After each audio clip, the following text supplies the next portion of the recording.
So this is my Raspberry Pi Xbox Media Center that I built.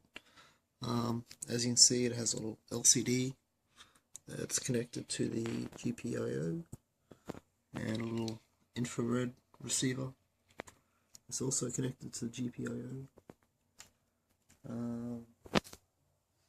So plug it in.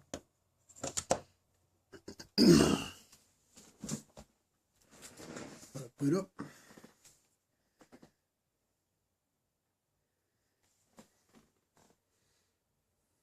The first thing you see is a little message saying LCD proc or LCD process has started. Well, not the first thing. It's actually a little program that runs in the background on Linux that actually controls the LCD itself, and the Xbox Media Center program sends the commands to it in terms of what to actually display.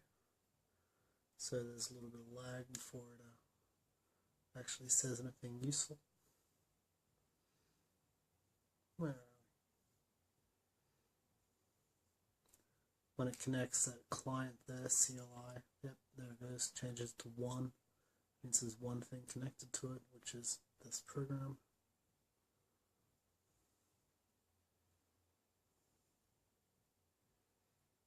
It'll kick in eventually. There we go. So here's the remote control. See, it actually displays a fair bit of useful information to the extent that you can use it without even having the monitor turned on.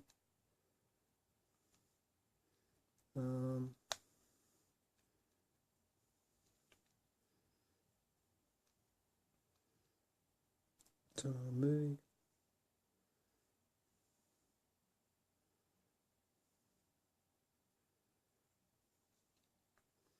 And away it goes.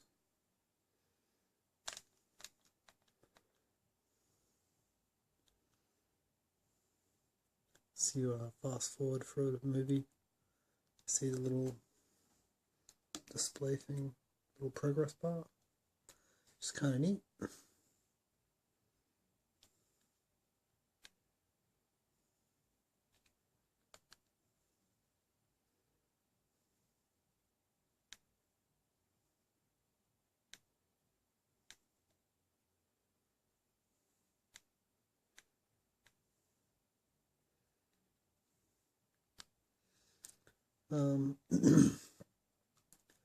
One additional thing that I ended up buying for it was a license for MPEG-2 decoding and VC1 decoding.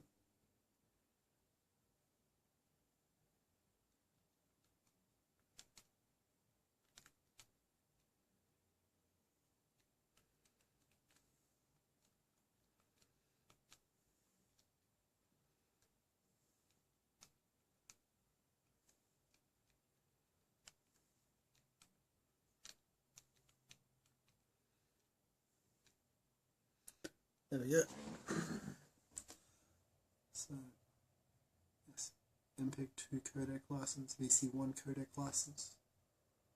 I had to insert those. Without those, the CPU does all the decoding for MPEG-2 and VC1. MPEG-2 is the main one to be worried about because that's what DVDs are on. So even though DVDs only standard resolution, the CPU itself can't actually decode it fast enough to play it in a usable format. It plays for like sort of 2 seconds and then pauses and then plays again. Yeah, so with that, that's pretty cool.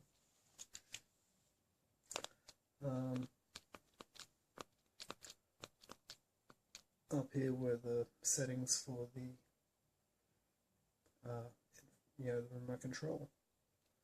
It says it's using an original Xbox DVD playback remote, but it's not really. This is from the original Xbox, so I still had to encode it, or not encode, program all the functions into it using IR record, and then I just saved it as the same configuration as that one, so that I didn't have to install it separately.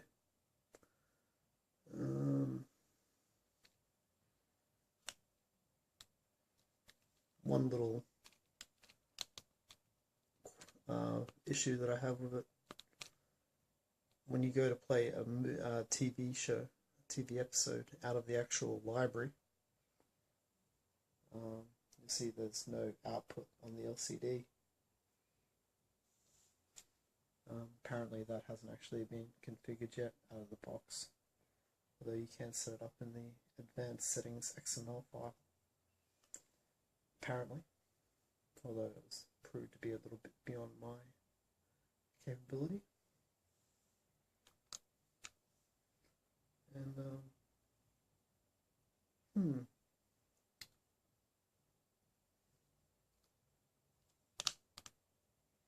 not really a computer issue, but it's also got a little potentiometer down here for adjusting the contrast on the LCD. I'm not really sure what that would be good for, because I always just leave it turned up to the max. Probably would have been more useful to put it onto the voltage for the actual LED that lights up behind it. Oh well. And yeah, that's about it.